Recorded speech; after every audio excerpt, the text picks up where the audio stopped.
conversation during Elul, which is a very, very special time.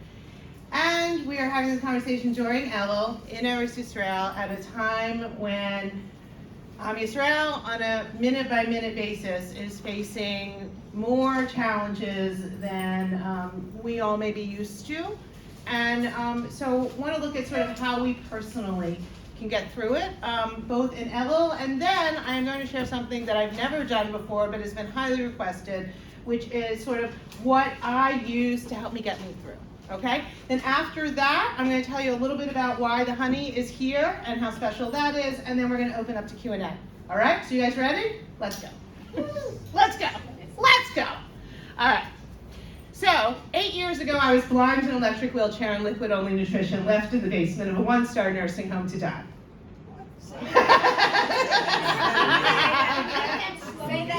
I shall slow that down. Nobody heard. 8 years ago, look. Ta-da! Beautiful me, standing with a full set of teeth that is new, was left in the basement of a one-star nursing home in Minnesota, New York, with mold coming down from the ceiling. My children were put into foster care, and I was told to write letters to say goodbye to my kids. And here I am. So you ready to go? Yeah. Let's go.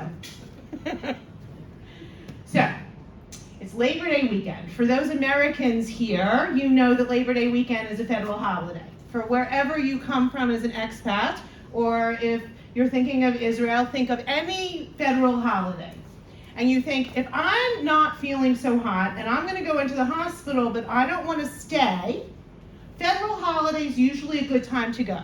Chick-chock, they want you in and out, right? So I had been getting sicker and sicker, and I was a single mom of 4 children. So I went into the hospital to get a tune-up, and the hospitalist, the fill-in doctor for the holiday, said, yeah, so we're not comfortable sending you home. We don't think that you're safe for yourself or your children, so we're going to send you here. And he hands me a piece of paper. And I look at this piece of paper, and there is no care on this piece of paper. There is no rehab. There are no, physical therapy when you go to like a rehab or a post-acute hospital.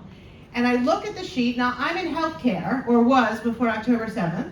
And so this was my business. My parnasa was in healthcare. And I look at the sheet, and I look at the hospitalist, and I say, are you sending me to hospice?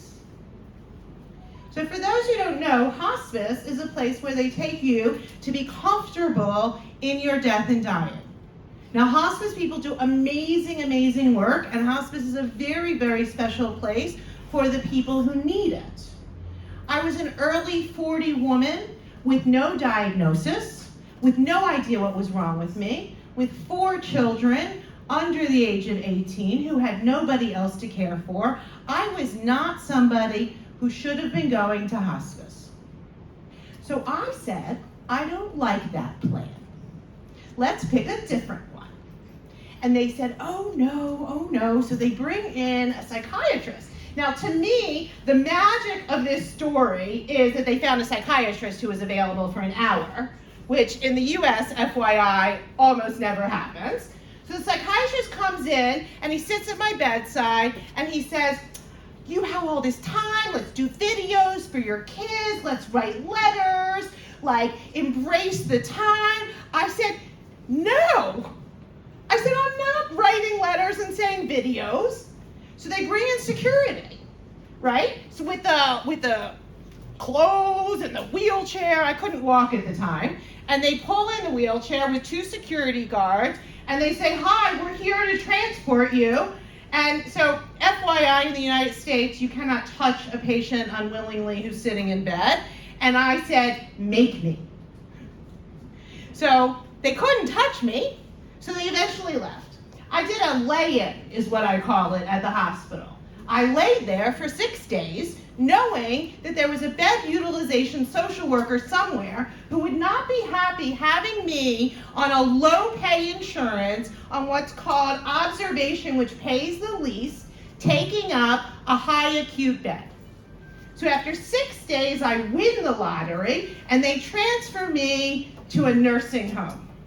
Now, in the United States, there's a 5-star system for nursing homes. 1, 2, 3, 4, 5. 5 is the best. 1 is supposed to be shut down. But as happens in bureaucracies around the world, they can't shut down the worst one because they need it for the beds. So I got a bed in a room that wasn't really a room, that was all concrete with bars on the windows and a big gaping hole in the ceiling and mold pouring down the ceiling. And my 4 children were all put into the system.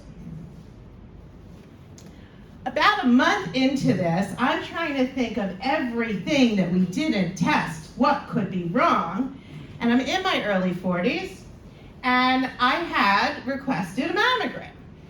Standard operating procedure, only in the United States at that time, at that moment in time, it was not approved for insurance under the age of 45, and since it was not approved for insurance, doctors said it was not medically necessary. Because if it was medically necessary to do for a woman under the age of 45, then surely insurance would cover it. So I was denied getting the mammogram. So I'm there in the nursing home in an electric wheelchair, completely alone, and I do a self-exam. And I'm like, So I go back to my primary care doctor. His name was Dr. Sick. I cannot make this up. Truth is better than fiction. And I said, for the last time, this was when I saw him, I said, can you do me a favor and have a look-see?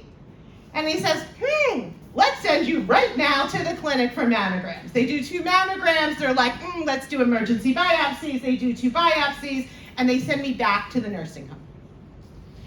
Then the next day, I get a phone call from India, or where the Philippines, or wherever the call center for scheduling was, that says, hi, we're here to schedule you for your next appointment. We have amazing news. We got you in tomorrow with the next available oncologist. I said, oncologist? You mean I have cancer? She says, why, yes. Didn't anybody tell you? You have aggressively metastasized ductal carcinoma. I said, So I go in the next day. I have 2 teams. One team is the oncology team. Each team has a doctor, a nurse, and a social worker. The other team is the palliative team, the death and dying and let's make you comfortable team. Doctor, nurse, social worker. I meet with all 6 of them the same day, and I say, look, here's the deal. I'm in healthcare. I'm not going to Google it. I'm not going to ask for a second opinion. I'm going to do whatever you tell me to do, every treatment, every surgery, but you need to know I'm in this to survive. I don't think they believed me, but we went along with that pretense, right? And then I did everything. I did 10 months of weekly chemotherapy. I did 5 rounds. The last round was synthetic mustard gas. What is that? Mustard gas was used during the Vietnam War, and I think also some other UK wars. It is poison gas. It's poison. It's poison. It's called the Red Devil, which is exactly earns its right. And I was depleted by then. That was 10 months in, right? I had radiation. I've had over 50 surgeries. I have a rod up my back. I have been cut all the way through from my stomach to my back. I have been cut up. I had so much radiation that I had to wear like a baseball mask in order for them to do the radiation. I had 10 months of my version of Gehenna on Earth. And during those 10 months, my 2 youngest children were 10 and 11. They had been put into a Frum family foster care, and that family had not been able to have biological children. And I was a pretty good get on the death and dying, and they thought they were getting 2 lovely, lovely, beautiful Jewish girls. And so they found my presence in their life super distracting. So they hired attorneys, and they went to court, and they kept me from visiting my children. So I would wheel in with an IV pole on one side and a wound vac on the other in an electric wheelchair between chemotherapy surgeries, coming from the nursing home by myself, to go in front of a judge and plead that I could please see my own children. So why did this happen? Because there is no place in the system for a sick parent who cannot take care of their children. It has to be neglect. It has to be somebody's fault. After 10 months, the cancer had shrunk enough. It had shrunk enough that it was like barely on the line of whether or not it could be operated on. And there was an amazing surgeon, super courageous, right? It was just at the legal line. And he's like, you've got 3, it's like very confused, like it's extensive, I don't know. He says, but here's the thing, he's like, you're not left-handed, are you? I'm like, why, yes I am. Because some of the tumors were in my lymph nodes, which was part of the problem going up my brain. And they were under my arm, and he thought that when he took out the tumor under my arm, that he would not be able to save the vascular that feeds the arm, the blood. So I had this surgery, and I woke up, and the very first thing I did was look at my arm. I'm like, sold! It's still there! I got an arm! He's like, yeah, but we don't know if you can keep it, but you got it today. So in order to keep it, and in order to keep kind of like a quarter of my body, because I had lost so much vascular system, we did an internal transplant. So what we did was we went into my stomach, the same place where I had had 4 C-sections, and we took vascular from my stomach and put it up here to save my vascular up here, which actually worked. I have blood flow at an arm, as you can see. The thing is that by then my body was just spent, and my stomach didn't close. So I spent 6 months with a wound open enough, it's called undermining for anybody who's been in the medical profession, where you could put your hand into my stomach, up to your elbow, and wave your hand around, and touch my vital organs if you would like to. Just eat? Huh? Just eat? Just what? Just eating. Sorry. So I had gotten my youngest child back at the time. And every week the wound nurse would come, but every day I needed the IVs changed. I got C. diff, I got MRSA, I got like every possible amazing thing that could happen. And you have to like clean it and change the bandages and change the IV and all of this every day. But none of that was allowed or covered in the care that I was getting. So my 10-year-old, who was turning 11, at the time, we had gotten into intermediate housing. This was a year into this, and she was the only one home. And they said, we have to send you back to the nursing home because you need daily wound care, and you don't have anybody here. And my 10-year-old daughter, who had just spent a year in, let me tell you, I will only tell you one thing about the foster home, which is that the foster parents are never allowed legally to foster children again. And the Arab social worker who made the placement and oversaw whether or not I was allowed to see my children is never allowed to work in the system again in America. So that will tell you enough of what you need to know about how well it went for my kids. So my 10-year-old looked at the nurse and she said, it's all right, Mommy, I'll do it. And they said, okay. And so my 10-year-old cleaned my bandages and changed my IVs and enabled it so that we could all stay home.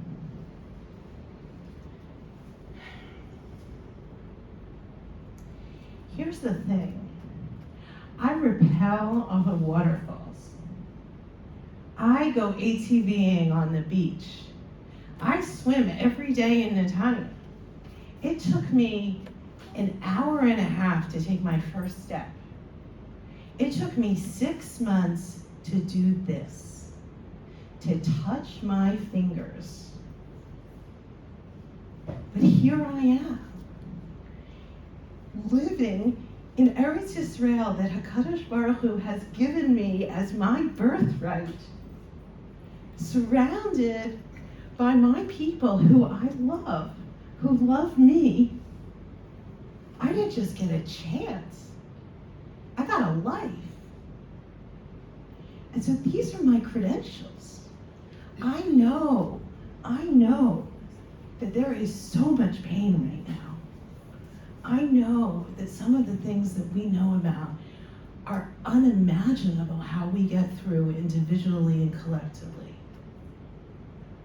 I am here to carry it with you because I've been carrying it a long time. And I have found that there is joy while we're carrying it. Because Hashem wants us to have joy. And that's why Elul, this month, before we're going to go in front of judge and jury, the month that is going to change our year, could change our life, could change our existence, is about love and mercy and compassion. Before I go in front of the King of Kings and say, please consider me for the good, he gives me an entire month to remind me that he loves me and that he loves you. Because what happened on Elul is all about second chances. So on the first day of Rosh Chodesh, the first Rosh Chodesh, now think about this. Hashem has taken the Jewish people, this ragtag group of slaves, out of slavery, through the sea, through the desert for 40 days. He's given them every kind of food they could possibly want. He has taken care of their every need, right? And the end of those 40 days and 40 nights, he comes down in a storm of clouds, and 600,000 men and all of their wives and slaves and concubines and children, over 2 million people, have exactly the same historical experience. This has never happened before or after in all of written history. Over 2 million people feel Hashem enter them and say to them, I am your God. And this is so overwhelming to them that they die. And then he brings them all back to life, and he says, you will have no one before me. So I have come down to you and given my presence into you to say to you the most important thing is you've got me and no one else. And then Moses goes back up the mountain for 40 days and 40 nights. The men get confused about their counting. This has been a general historical problem before and since. Not so good with their math. They get 39 days confused as 40 days.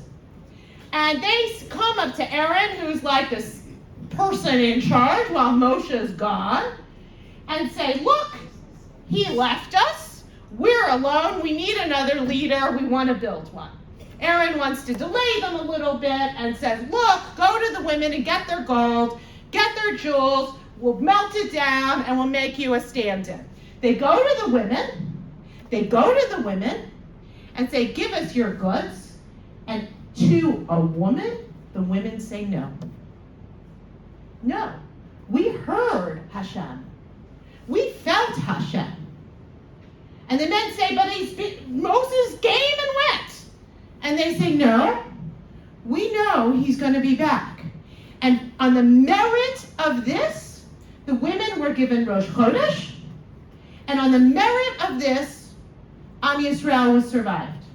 Again and again and again through history, on the merit of standing strong and believing, led by the women of Am Yisrael, we have survived. So the men go back to Aaron, they take all their stuff, it's all subpar, they rip it off, they throw it in the fire, up comes a calf.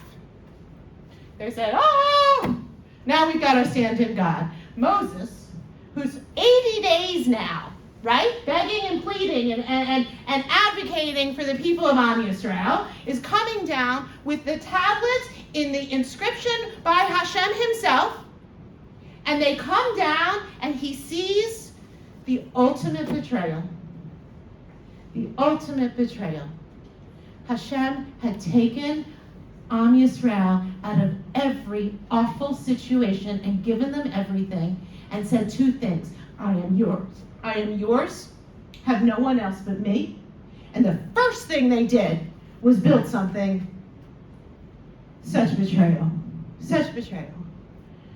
So Moses, on the first day of Rosh Chodesh, sees this, breaks the tablets, pitches a tent, says, I'm not doing it anymore. Please, please, please, everybody go up. He goes back up that mountain. And on the second day of Rosh Chodesh, he gets up to the mountain, and he says, look, I'm really sorry, but I know I've told you, you should really help these people, and I know they did a really bad job, but please, please, please, one more time. And Hashem's like, no way, I'm not doing it, right?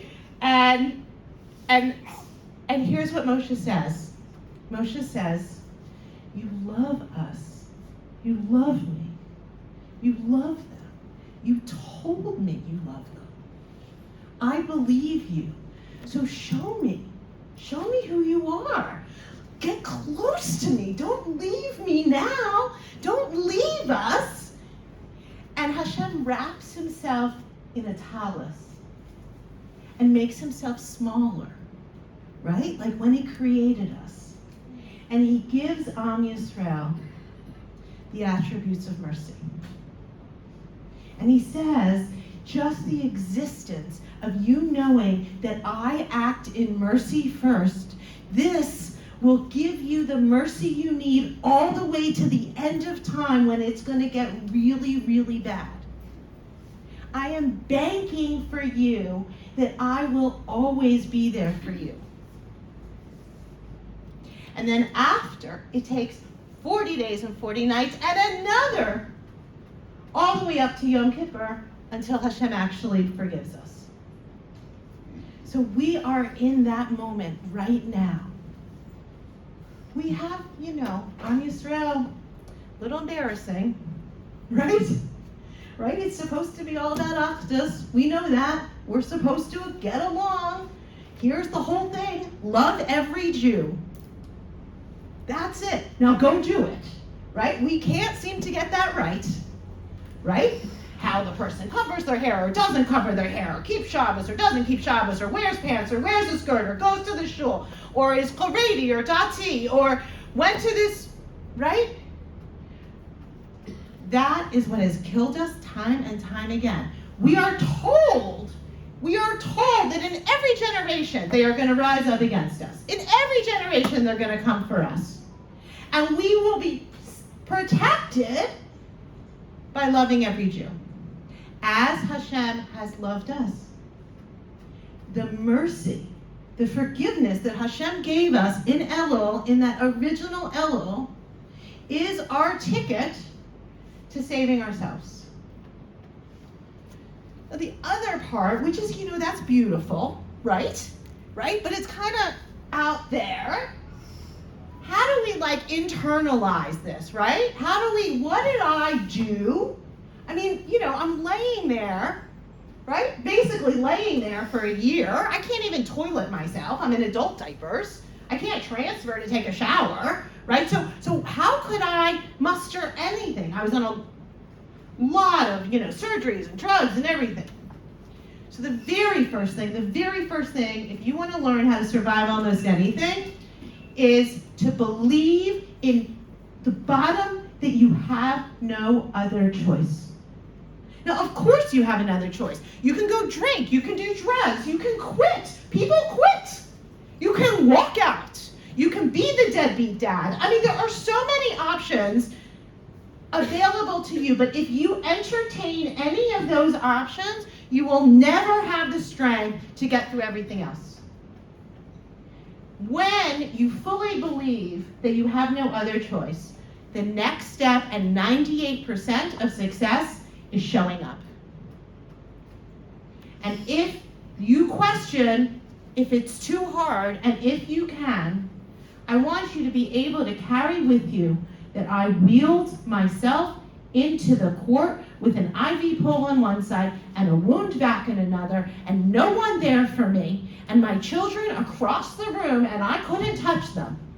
And I showed up. And my children will always know that. They will always know that I did not give up. Hashem will always know that. When you show up, that is 98% of it. So now you've shown up. find joy. Like, I'm not joking, you can see me. Like, every day. Like, the Rambam, when he would talk about, like, what a doctor should do when he walks into a room, and this is all recorded in all of his writings. The very first thing he said, the first thing you should do is make the patient laugh. Before you even touch them. Because there is no healing without joy. And sometimes joy can bring all the healing. Right? The Baal Shem talked about this all the time. Right? We know this. Like, Hashem loves us. Like, this is a beautiful, amazing world. Go find it. Every day. A flower, a music, a something. Then for me, dance often. Right? Seriously, I dance every day. In my kitchen, nobody looking. For me, it is, music is so much, right? It helps so much. It brings me joy. Music with movement, it's magic, right? Bring yourself the magic. You'll feel it. You just turn on a song, nobody's listening. So find joy, dance often, love fiercely. I mean, just go all in. Why not? You literally were so worried about losing face, right? We're so worried about not, what if somebody thinks, and what if I say, and what if, shut. Just do it, just love, Just go all in. Be willing to, and I won't even say it's courageous, because you find everything you're looking for when you get to the other side of your fear. Now, there are lots of tools, and I encourage everybody to use them. So I do, on a daily basis, mindfulness, breathing, yoga, movement. Like, there are lots of skills that I have learned. I have done all kinds of therapies. I have done and I use them on a daily basis all the time. I was on a lot of drugs. I mean, I was way beyond the legal, federal approved limit in the United States for how much narcotics you can be on. And when I had my Yeshua, right? Total Yeshua. I was totally saved. I didn't want it, right? It was just so much junk all the time. So how did I get off of all of these drugs when I was still in tremendous pain? I mean, my teeth, was a year. I mean, I couldn't eat for 3 years. I couldn't eat solid food for 3 years. And the last year of it was happening all my reconstruction. And I just didn't want to do with drugs, right? So I learned all of these skills from trained professionals about how to breathe and how to do things and about my body. And I'm not telling you which ones to use. I'm just saying, if you want to survive almost anything, get yourself a toolbox. And use what's in the toolbox that works. And do all three. Medical, physical, emotional, and spiritual. There is no way of knowing which is the thing that brings the refuah. It is all of it, right? So we added a name. We thousands of people said Tehillim for me. Thousands of people. We did everything.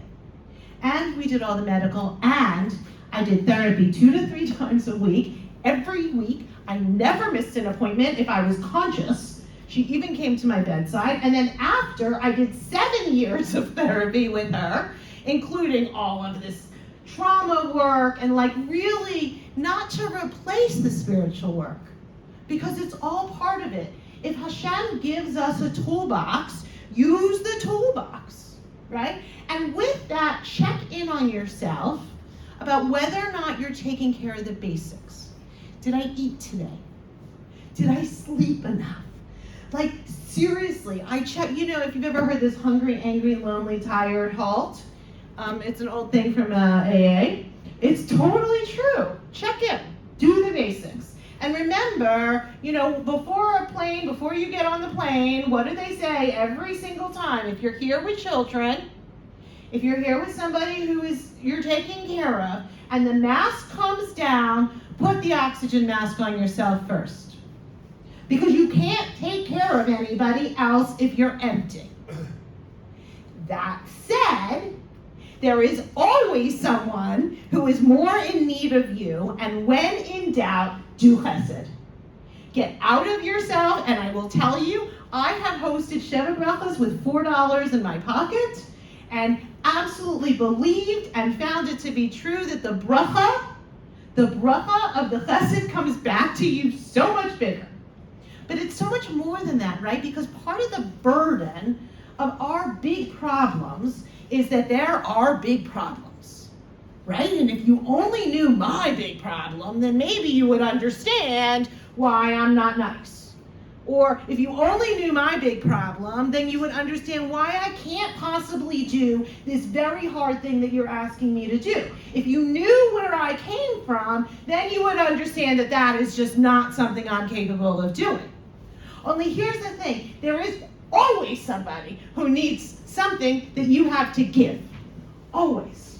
And if you think about the notion of chesed, right? Chesed is, each of the sifra are represented in one of the patriarchs. So chesed is Avram Avinu. So Avram Avinu is in his tent, he's just circumcised himself, not painful at all. And he's like in all this pain, and he's just had this surgery, and guests come to the tent, and he walks out of the tent.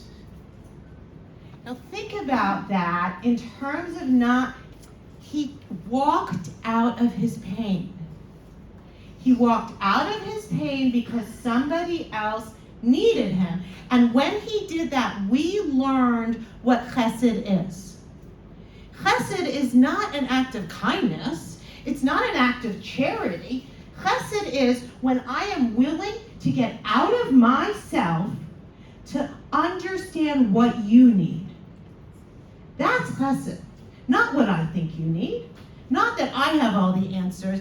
That I'm willing to mavatal myself. That I'm willing to become small enough in my big world of my big problems to think about not only yours, but how I can help make yours a little bit better. When I do that, even if I'm in an adult diaper, when I get out of myself, then my problems are not so big, right? So I'm laying there in the hospital. At this point, I can't even read, right? Because I was legally blind. So I couldn't see for like a year and a half.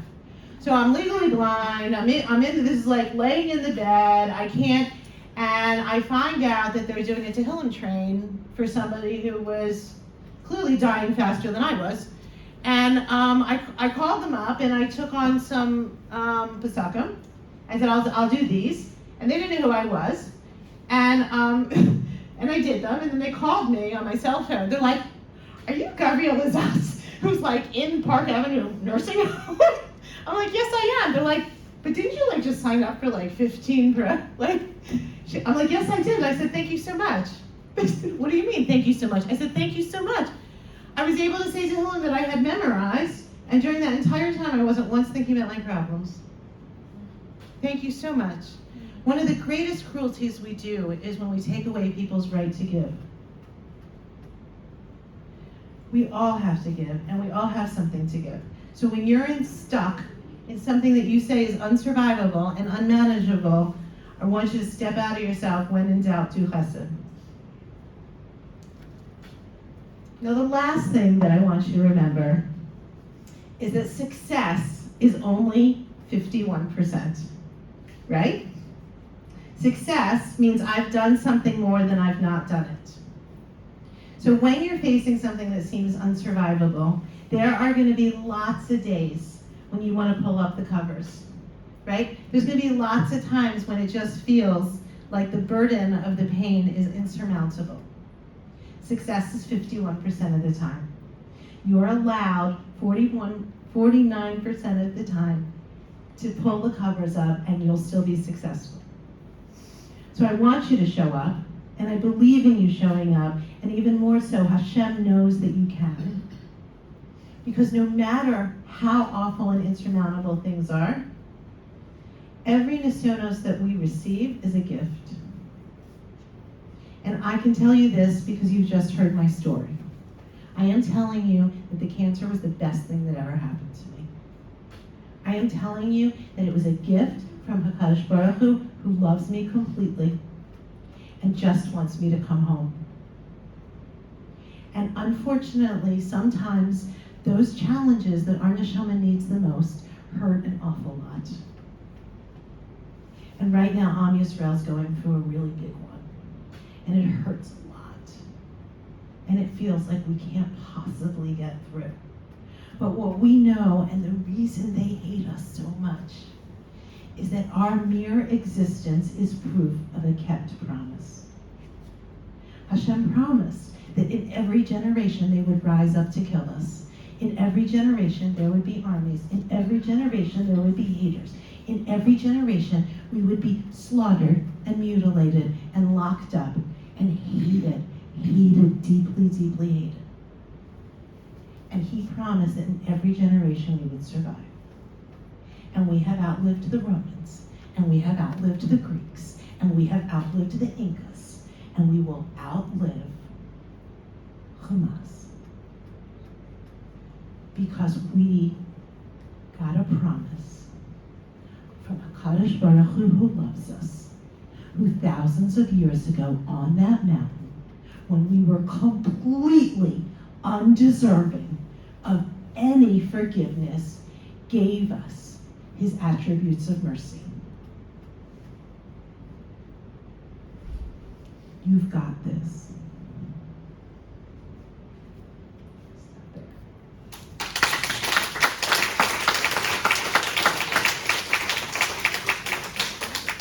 Okay, now I'm going to dive into what's going on over there, and then we're going to do Q&A, okay? Thank you so much.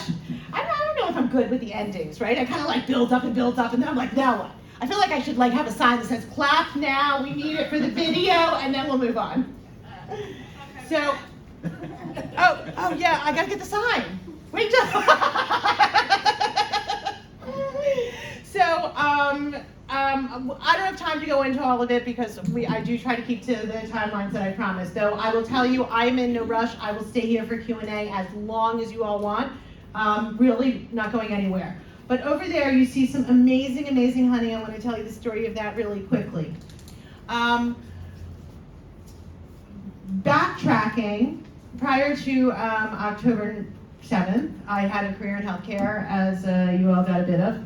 And without getting into every detail, because that would be a whole other speech, I found myself caring less and less about the outside world and caring more and more about our world and how I could be useful. And what I say is, when I talk about like finding your superpower, right?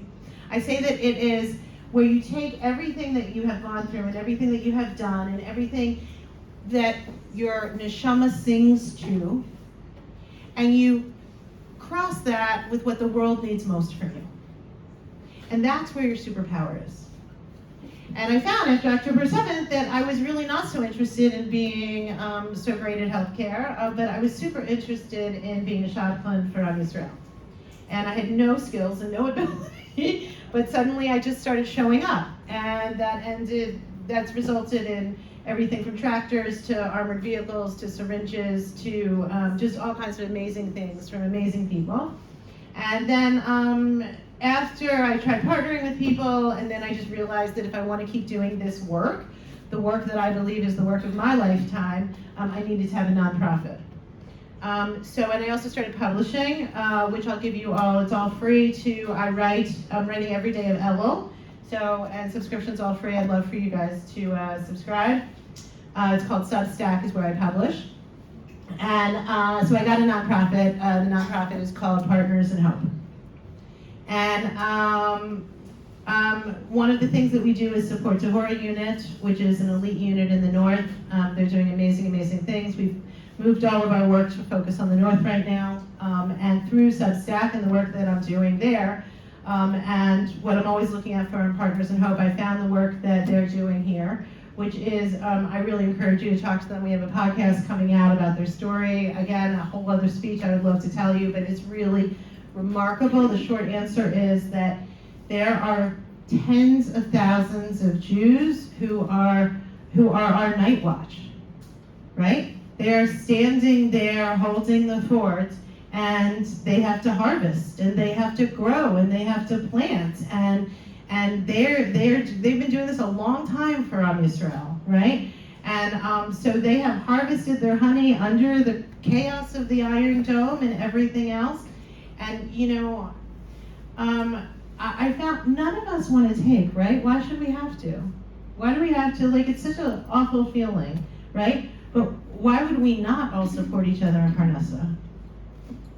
If I want to put honey on my table for Rosh Hashanah, which I think we're all doing, why not do it by supporting them? And they came down and they have beautiful stories, and so really I want to encourage you to get honey from there. But more importantly than that, even getting it for yourself, is we're going to be delivering packages to the Devorah unit wives. They all have been homeless for the past 11 months with children living in hotel rooms while their husbands are working full-time to save our border.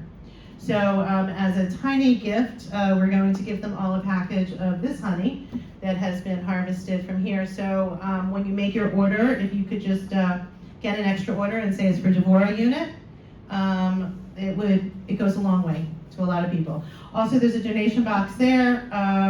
We support all over the country, and we also have Zelle and Venmo and every other way that you can give support. The support goes all stays here in Israel, and it goes to causes that I have found personally to be meaningful. So, I'm going to stop and open for Q&A. Yeah? Thank you so much for having me. This was really special. I really thank you. Absolute pleasure. One question that hit me Yeah. is the effervescence as energy. Was that always there? Is it recent? Is it who Gavriella always was? So it's interesting. So I had like a big career from a young age. I had my first 2 startups in my 20s. There's a Random House book that includes me with Steve Jobs, which I always think is like, I raised my first several million before I was 30. So I definitely had like presence, but the joy that goes with it, that's new. See, here's the thing, right? Like, one of the questions is, like, why do we have to do the work? Meaning, why did Hashem create a world where I have to do the work in order to get the other side? Why do I have to do the nisyonos at all? He could have created a world where I would get the lesson without the work. So here's what I want you to do. Ask yourself whether or not 2 runners, they're crossing the end of the marathon, okay? They cross the line hand in hand, both through the yellow ribbon. One just ran a marathon, the other didn't, and walked up and went across the finish line. Do they both have the same victory? No. You know they don't, right? You know it. You know that even though you don't want to do the work, that the joy really is in the journey, right? That what we pick up along that way of getting through gives us more bracha than we could possibly imagine. And when we own it, right? When we say, like, no, I'm stepping into joy, it expands.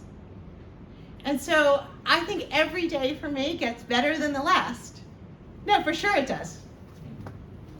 Yeah. Can you tell us a little bit about your Aliyah journey? Yeah, I'll be quick, or I can be long, meaning, like I said, I can stay as long. So, when I was laying in that bed, boy, did I dream of Eretz Yisrael, right? And I didn't think I'd ever get here. I thought I would walk again. I really felt really committed to walking, but I thought that maybe I'd been like Lahavdil, like Moshe Rabbeinu, and I was never going to get it, right? Like that I'd gotten my goods. And boy, I wanted to come. And, it was a couple years of my just rehab, learning to do basics, a year of being able to eat. So then I moved to New York with my 2 youngest kids.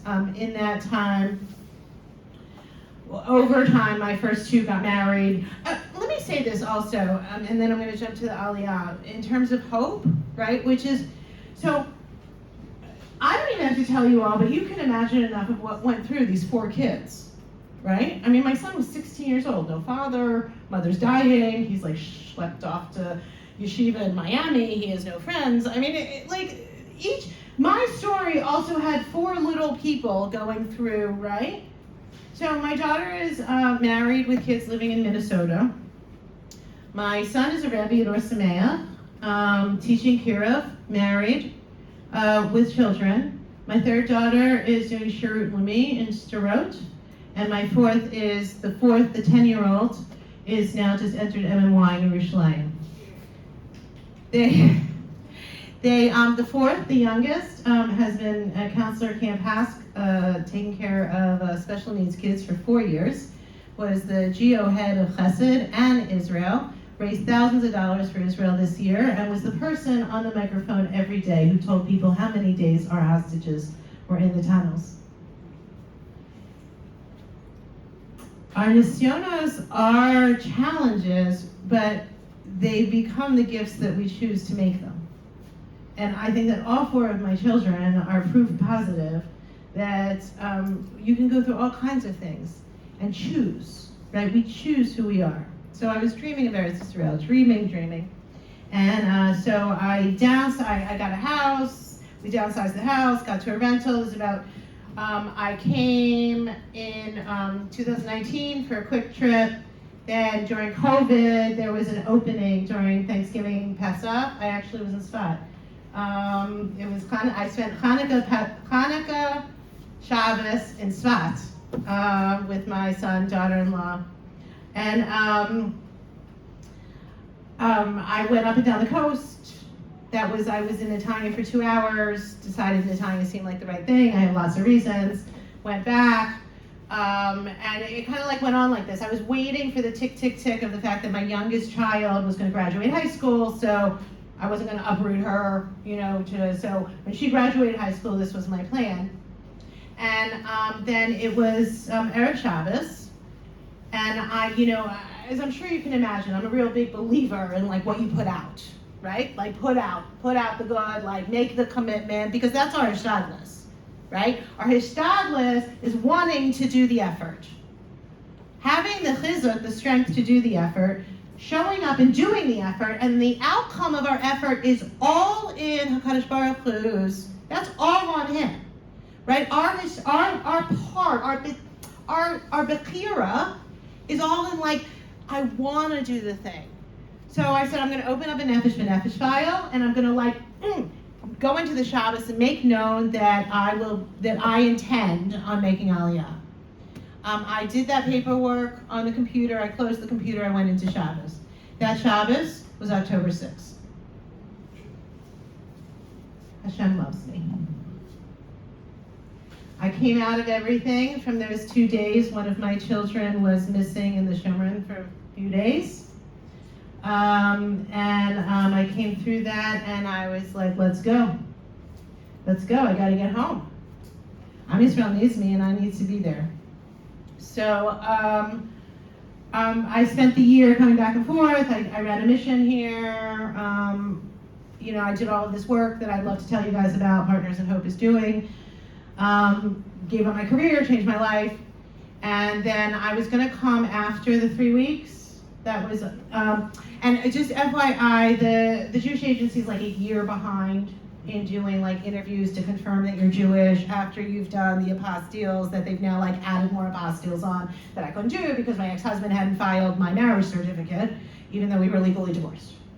So it was getting a little hung up, so I said to Nefesh B'Nefesh, I said, oh, what happens if I show up?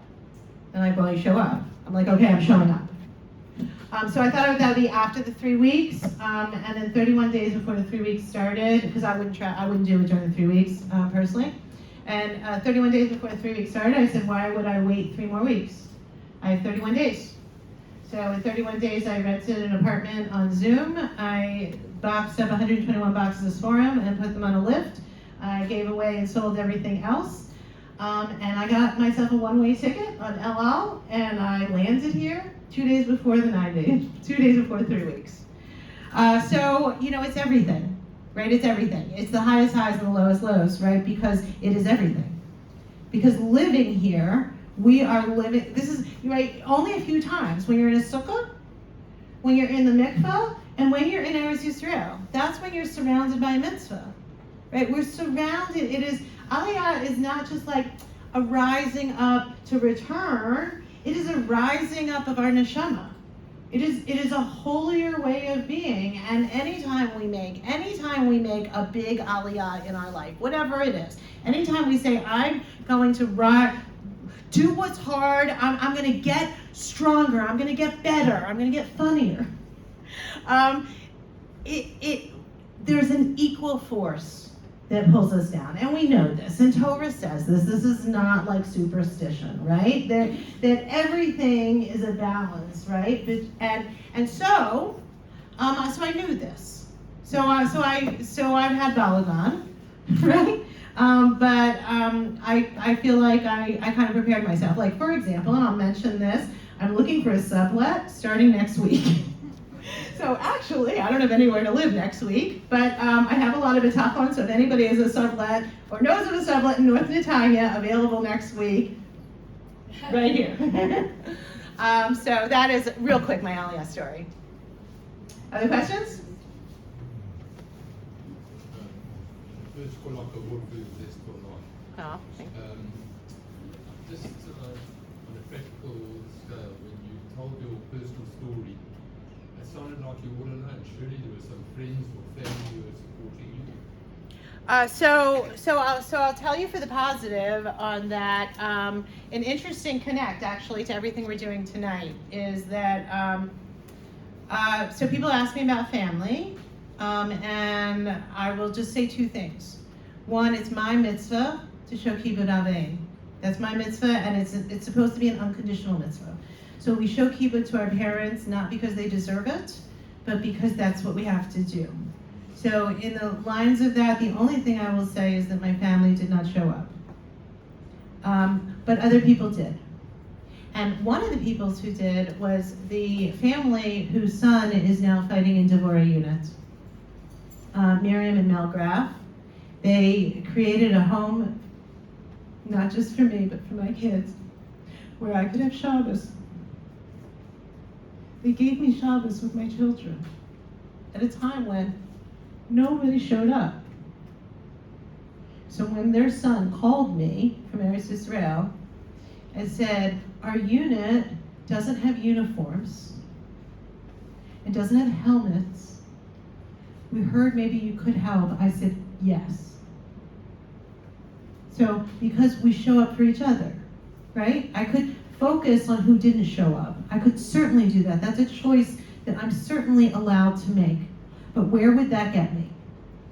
Right? So I say that anger it's not just you have to let go of anger, especially when it's justified.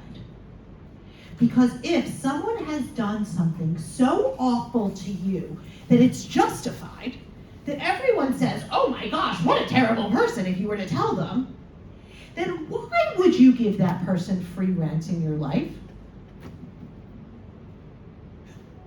The person just did something awful to you. So why would you take all this energy and time and think about how much you hate them?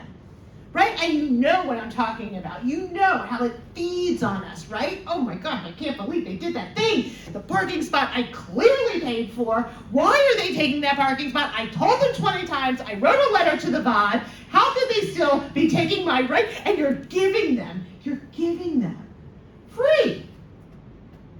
Your space, your time, your energy. I read Ramban's letter to his son-in-law for over 2 years every day. Every day he wrote a letter that talked about why we have to let go of anger and how we can let go of anger. It was so hard for me.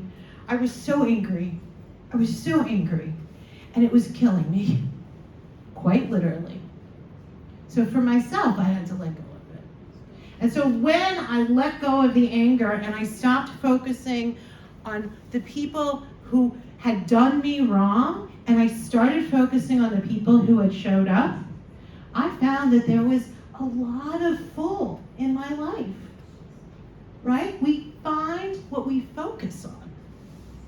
So we can focus on who didn't show, and there's always lots of them, or we can focus on even the one person who showed, right? And I think about this, is that one of the segulas we did when I was they had like a formal ceremony and added a name.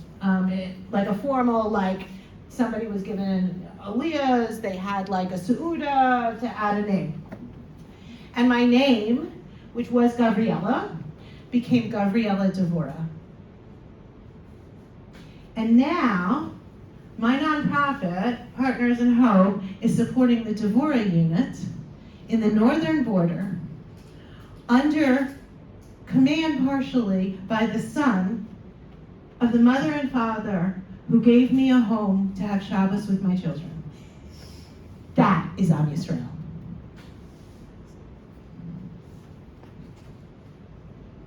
Questions?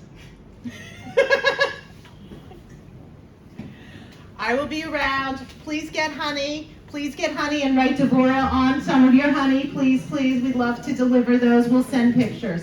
There's a donation box there. Everything goes to Eretz Yisrael. Please, please give us.